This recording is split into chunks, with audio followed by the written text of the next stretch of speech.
بسم الله الرحمن الرحیم. ایاک نعبد و ایاک نستعین. زه د راغونډ شوي ټولو عزیزانو سپیشلی د صفدر ملک د هغه د خاندان د هغه د ملګرو باشي ملک دلته ناست دي، دوی د ډلې ټپلې څومره هم زموږ نور دلته عزیزان راغلي دي د هغوی شکریا ادا کوم. بهی تاسو له راتګ مقصد ستاسو د هغه راتګ شکریا وه چې هغه کم 4-5 میاشتې ستاسو دلته زموږ خدمتونه کړي. میاشت یوه نیمه ستاسو هلکان هلته زموږ سره په سوران کې په یخه یخنۍ کې په منډو ترړو باندې وو او د هغې ریزلټ او نتیجه الله پاک دا وویسته چې د عمران خان د پاکستان تحریک انصاف د ډسټرک مومن نه 3 واړه سیټونه کلین سویپ ویستل. د هغې نن دا ریزلټ دی چې موږ د ډسټرک په اوچتو سترګو باندې هلته دا خپله رهنمایي کوو، وینا کوو چې موږ د مومند وي. نن په اسمبلی کې د الله په فضل سره کلین سویپ دی د عمران خان، د بل چا د ایم پی ای پکې پته نه لګي. خو که چېرته موږ د ډسټرک نه ویلی چې دا یو میستلی دی یو نه دی ویمنی د بل دی نو خبره به کمزورې وي. په دې وخت سره موږ هلته چې خبره کوو نو د ډسټرک خبره ډېره په اوچتو سترګو باندې کوو او خپل نوم چې یادو، خپل د ډسټرک اواز چې کوو نو ډېر په یو اوچت انداز او په یو ښه اواز سره موږ خپل نوم یادو. د هغې وجه ستاسو محنت، ستاسو خواري، مینه، محبت، عمران خان له ووټ ورکول دا هغه ستاسو چې د کوم ځای پورې ذمهواري وه هغه تاسو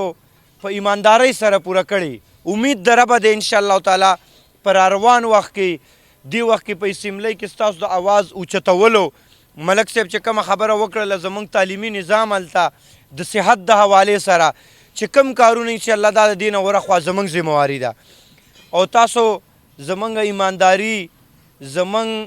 ستاسو د حوالې سه اواز اوچتول، هلته په غیرت سه ودرېدل،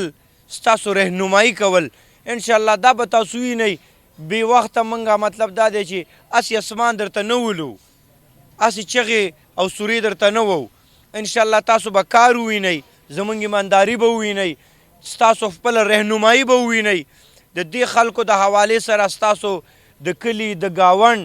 چې کومې کمزورتیاګانې دي هلته د اوسه پورې چې چا نه دي کړي انشاءالله ستاسو دغه منډې تړلې د دې هلکانو دلته میاشت نیمه ودرېدل او په دغه امید سره چې د خان صاحب حکومت به راځي، زموږ د هلکانو حکومت به راځي او دوی به بیا ملک او زموږ علاقه مخ په وړاندې باندې بوځي انشاءالله چې په دغه امیدونو باندې به موږ پوره اتراویږو انشاءالله تعالی. او په آخره کې زه مین خبره بیا یو پیره تاسو ته زه وکړم،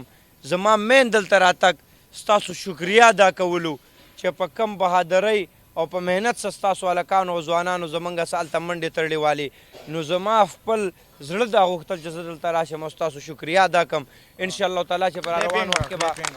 راروان وخت کې به تاسو په خپل انتخاب باندې به انشاءالله تعالی چې خوشحاله یاستئ په خپل ټول باندې. کار به ملک صاحب کار خوار چا کړی، کار به ستا دغه پلار هم کوي چې اوټ دله درکړي، خو مطلب دا دی چې انشاءالله تعالی تاسو به په خپل انتخاب باندې خوشحاله یاستئ انشاءالله. شکریه ادا کوو.